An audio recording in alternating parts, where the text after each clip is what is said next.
Hi, I'm Deb Thomas, Chief Librarian at the Nelson Municipal Library. Today, for Don't Judge a Book by Its Cover, we're going to do something slightly different. I'm going to tell you a story. And the story is called The Librarian and the Robbers, and it's from this book by Margaret Mahy with illustrations by Quentin Blake.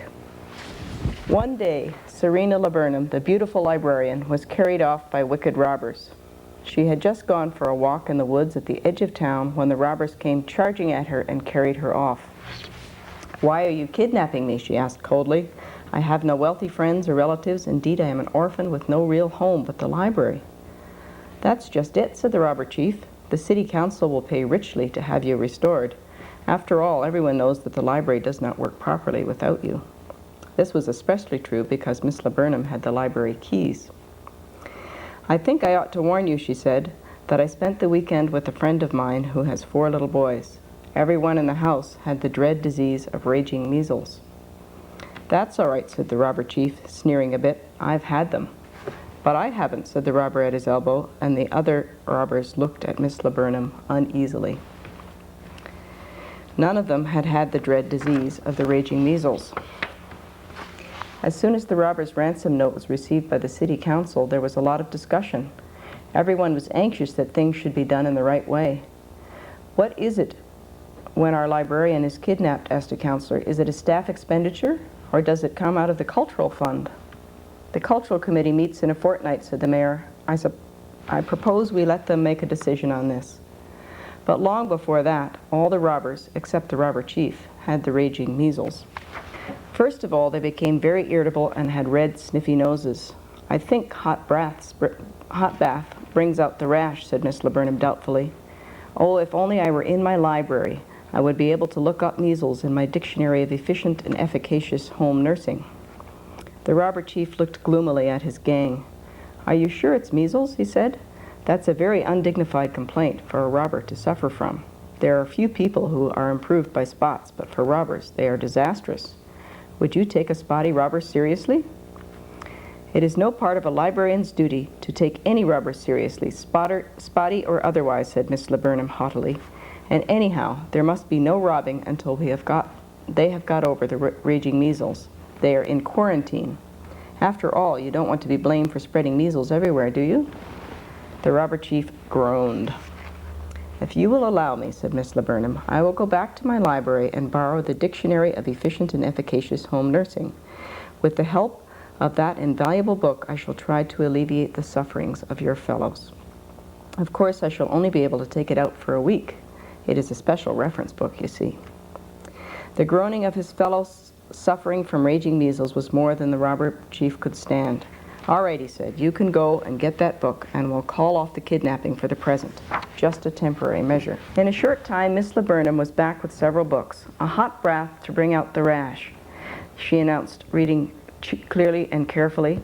"Then you must have the cave darkened, and you mustn't read or play cards. You have to be careful of your eyes when you have the measles." The robbers found it very dull lying in a darkened cave. Miss Laburnum took their temperatures and asked them if their ears hurt. "It is very important that you keep warm," she told them, pulling blankets up to their robberish beards and tucking them in so tightly that they could not toss or turn. "But to make the time go quickly, I will read to you. Now, what have you read already?" These robbers had not read a thing. They were almost illiterate. "Very well," said Miss Laburnum. "We shall start with Peter Rabbit and work our way up from there." Sorry, never in all their lives had those robbers been read to. In spite of the fever induced by raging measles, they listened intently and asked for more. The robber chief listened too, though Miss Laburnum had given him the task of making a nourishing broth for the invalids. "Tell us more about that Brer Rabbit," was the fretful cry of the infectious villains. Read to us about Alice in Wonderland." Robin Hood made them uneasy. He was a robber as they were, but full of noble thoughts such as giving to the poor. These robbers had not planned on giving to the poor, but only keeping for themselves. After a few days, the spots began to disappear and the robbers began to get hungry. Miss Laburnum dipped into her Dictionary of Efficient and Efficacious Home Nursing and found some tempting recipes for the convalescent. She wrote them out for the robber chief. Having given up the idea of kidnapping Miss Laburnum, the robber chief now had the idea of kidnapping the book, but Miss Laburnum would not let him have it. "It is used by a lot of people who belong to the library," she said. "But of course, if you want to check up on anything later, you may always come to the library and consult it." Shortly after this, the robbers were quite recovered, and Miss Laburnum with her keys went back to town. It seemed that robbers were a thing of the past. The Dictionary of Efficient and Efficacious Home Nursing was restored to the library shelves. The library was open once more to the hordes who had been starving for literature during the days of Miss Laburnum's kidnapping. Yet, about 3 weeks after these dramatic events, there was more trouble. Into the library, in broad daylight, burst none other than the robber chief. "Save me," he cried. "A policeman is after me." Miss Laburnum gave him a cool look. "You had better give me your full name," she said, "quickly." The robber chief sprang back, an expression of horror showing through his black, tangled beard. "No, no," he cried, "anything but that." "Quickly," repeated Miss Laburnum, "or I won't have time to help you." The robber chief leaned across the desk and whispered his name to her, "Salvation Loveday." Miss Laburnum could not help smiling a little. It certainly went very strangely with those wiry whiskers. "They used to call me Sally at school," cried the unhappy robber. "It's that name that has driven me to a life of crime. But hide me, dear Miss Laburnum, or I shall be caught." Miss Laburnum stamped him with a number as if he were a library book and put him into a bookshelf with a lot of books whose authors had names beginning with L. We'll see him there in that picture up on the shelf. He was in strict alphabetical order. Alphabetical order is a habit with librarians. The policeman who had been chasing the robber chief burst into the library. He was a good runner, but he had fallen over a little boy on a tricycle, and this had slowed him down. "Miss Laburnum," said the policeman, "I have just had occasion to pursue a notable robber chief into your library. I can see him there in the bookshelves among the L's. May I take him out, please?" "Certainly," said Miss Laburnum pleasantly. "Do you have your library membership card?" The policeman's face fell. "Oh dear," he said. "No, I'm afraid it's at home, marking the place in my policeman's robber-catching compendium." Miss Laburnum gave a polite smile. "I'm afraid you can't withdraw anything without your membership card," she said. "That robber chief is library property." The policeman nodded slowly. He knew it was true. You weren't allowed to take anything out of the library without your library card. This was a strict library rule. "I'll just steer home and get it," he said. "I don't live very far away." "Do that," said Miss Laburnum pleasantly. The policeman's strong police boots rang out as he hurried from the library. Miss Laburnum went to the L shelf and took down the robber chief. "Now what are you doing here?" she said severely. However, the robber chief was not fooled. She was really very pleased to see him. "Well," he replied, "the fact is, Miss Laburnum, my men are restless. Ever since you read them those stories, they've been discontented in the evening. We used to sit around our campfire singing rumbustical songs and indulging in rough humor. But they've lost their taste for it. They want more Brer Rabbit, more Treasure Island, and more stories of kings and clowns. Today I was coming to join the library and take some books out for them. What shall I do? I daren't go back without books, and yet that policeman may return. And won't he be very angry with you when he finds I'm gone?" "That will be taken care of," said Miss Laburnum, smiling to herself. "What is your number?" "Ah, yes. Well, when the policeman returns, I will tell him someone else has taken it out, and it will be true, for you are now issued to me." The robber chief gave Miss Laburnum a very speaking look. "And now," said Miss Laburnum cheerfully, "you must join the library yourself and take out some books for your poor robbers." "If I am a member of the library myself, perhaps I could take you out," said the robber chief with robberish boldness. Miss Laburnum quickly changed the subject, but she blushed as she did so. She sent the robber chief off with some splendid story books. He had only just gone when the policeman came back. "Now," said the policeman, producing his membership card, "I'd like to take out that robber chief, if I may." He looked so expectant it seemed a pity to disappoint him. Miss Laburnum glanced toward the L's. "Oh," she said, "I'm afraid he has already been taken out by someone else. You should have reserved him." The policeman stared at the shelf very hard. Then he stared at Miss Laburnum. "May I put my name down for him?" he asked after a moment. "Certainly," said Miss Laburnum, "though I ought to warn you that you may have a long wait ahead of you." There could be a long waiting list. After this, the robber chief came sneaking into town regularly to change books. It was dangerous, but he thought it was worth it.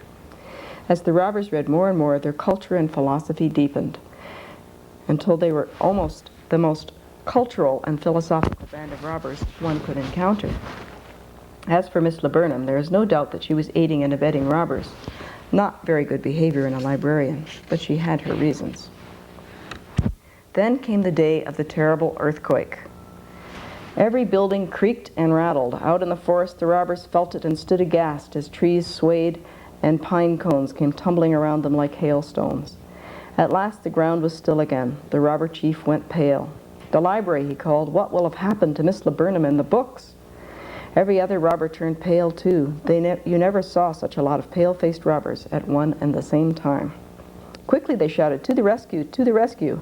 Rescue Miss Laburnum! Save the books!"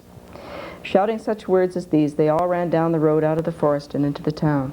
The policeman saw them, but when he heard their heroic cry, he decided to help them first and arrest them afterwards. "Save Miss Laburnum," he shouted. "Rescue the books!" What a terrible scene in the library. Pictures had fallen from the walls and the flowers were upset. Boxes of stamps were overturned and mixed up all over the floor.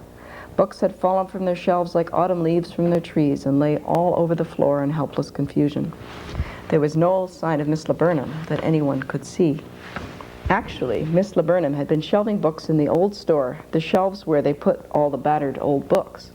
When the earthquake came, ancient, musty encyclopedias showered down upon her. When the earthquake was over, she was still alive, but so covered in books that she could not move.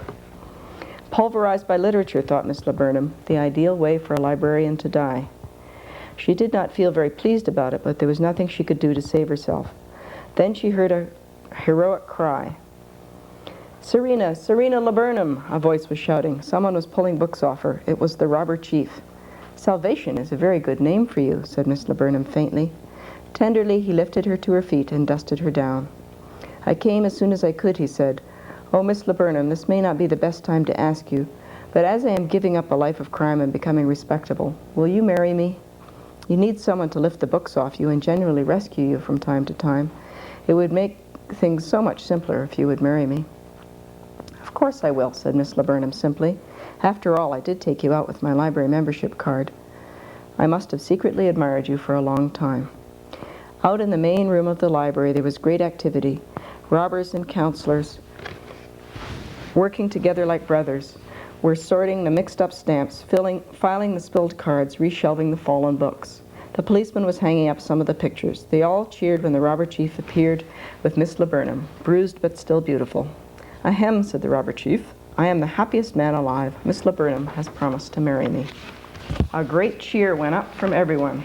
"On one condition," said Miss Laburnum, "that all you robbers give up being robbers and become librarians instead. You weren't very good at being robbers, and I think as librarians you might be excellent. I have come to feel very proud of you all." The robbers were struck to breathless silence. Never when they were mere inefficient robbers in the forest had they dreamed of such praise. Greatly moved by these sentiments, they then and there swore that they would cease to be villains and become librarians instead. It was all very exciting. Even the policeman wept with joy. So ever after, that particular library was remarkably well run. With all the extra librarians they suddenly had, the council was able to open a children's library with story readings and adventure plays every day. The robber librarians had become very good at such things, practicing around their campfires in the forest. Miss Laburnum, or Mrs. Loveday, as she soon became, sometimes suspected that the children's library in their town was, well, a little wilder, a little more humorous than many other fine libraries she had seen, but she did not care.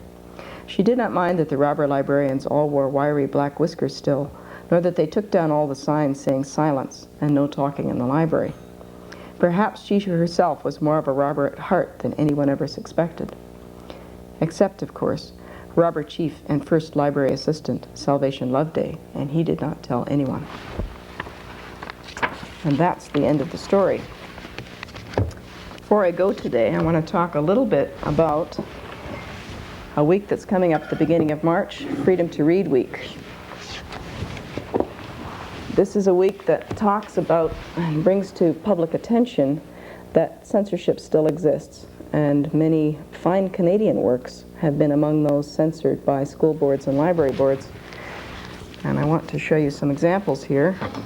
It's The Apprenticeship of Diddy Kravitz by Mordecai Richler. Lives of Girls and Women by Alice Munro. Margaret Lawrence's The Diviners, which was recently made into a CBC television broadcast. And this is not a Canadian work, but certainly another classic The Adventures of Huckleberry Finn. And these have all been banned by various library boards of schools in Canada. So we will have displays on in the library, and anyone who has any more interest in knowing about what books have been banned should certainly ask the library staff. The library has a policy on intellectual freedom which was written and adopted by the Canadian Library Association, and it is our policy not to ban books. That doesn't mean that on occasion we don't choose not to buy a book for other reasons, but we certainly stand behind the policy and the philosophy of intellectual freedom. Well, that's all for today. I look forward to seeing you next month, and remember, don't judge a book by its cover.